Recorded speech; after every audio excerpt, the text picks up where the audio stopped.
ciertamente también tiene una penalidad de 5 a 10 años. Con lo cual, desde el punto de vista formal, desde el punto de vista punitivo, pues no hay ningún problema.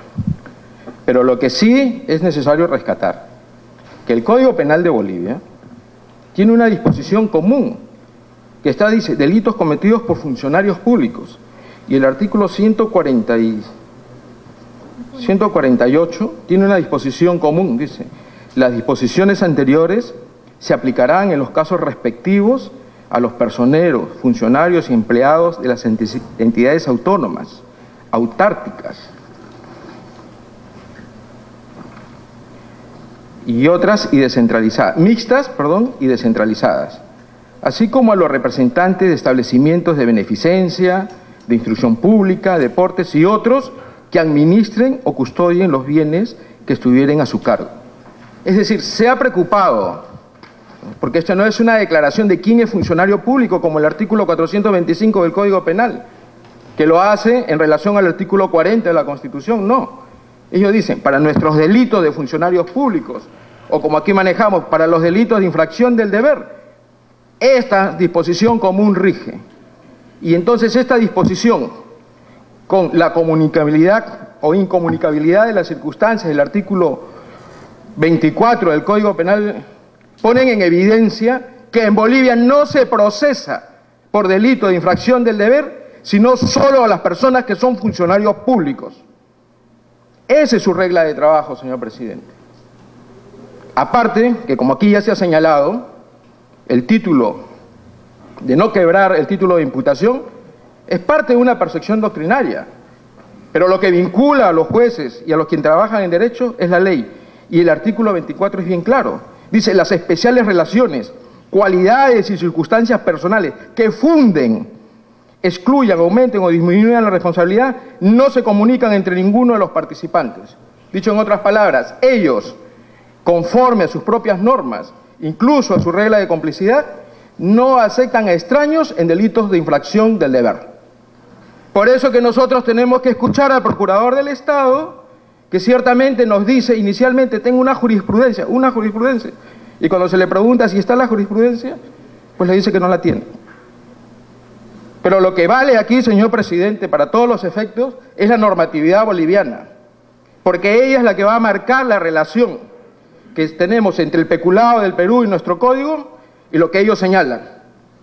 Y voy a utilizar el caso Borovio, porque también ocurrió en nuestro país, que se pidió la extradición de este señor, y la Corte Suprema de la República de Chile le dijo que el peculado solo lo cometían funcionarios públicos, pese que en ese caso concreto incluso había vistas fotográficas de haber recepcionado dinero, y lo rechazaron de plano, porque ese es el pensamiento de la Corte Suprema, de que estos son de manera exclusiva y excluyente delitos de infracción del deber. Si eso ocurre en Bolivia, ¿cómo podemos pedir que a una persona como el señor Belaúnde, que no es funcionario público, se le extradite por delito de peculado, por un delito de funcionario público? Quiere decir que le estamos cambiando, y esto ya deja de ser derecho para ser pura persecución, con la finalidad, ¿no?, de plantearle a la Corte Suprema de Bolivia un hecho que no se corresponde realmente con el tipo legal. Por eso nosotros pedimos, ¿no?, de que también se desestime esta petición respecto al delito de peculado. Pero yo quisiera, y con esto voy a terminar, en relación al peculado. Han hablado del señor Belaúnde, señor presidente, como si fuera uno de los grandes gestores y que ha manejado la economía, en este caso de la región de Ancash. Pues en la carpeta fiscal, señor presidente, y en lo que va de esta investigación, salvo la declaración de 2 colaboradores, que además han sido procesados. Uno de ellos dijo que había escuchado una conversación, era el portero de Ilios, había escuchado una conversación donde pedía dinero. Y cuando la justicia le va preguntando más, sí, y que se lo dieron en otro piso a otra persona. Y así con otro testigo, que además un día dijo una cosa, luego dijo otra, luego se desdijo y luego mantuvo, ¿no?, una incriminación de esa naturaleza. Pero como esto tiene carácter patrimonial, porque el peculado finalmente tiene un carácter patrimonial, está vinculado a los fondos públicos, esto tiene que estar corroborado, ratificadas estas declaraciones, para verificar si en el caso concreto este señor ha tomado un sol de los fondos públicos. Y eso no existe en esta carpeta, señor presidente. En toda esta investigación, que durante 7 meses ha criminalizado de una manera virulenta al señor Martín Belaunde, no pueden exhibir que él haya tomado un sol del Estado. Porque si eso fuera así, ellos también podrían decir que tenían una prueba suficiente respecto a ese hecho. Y eso no existe en la carpeta.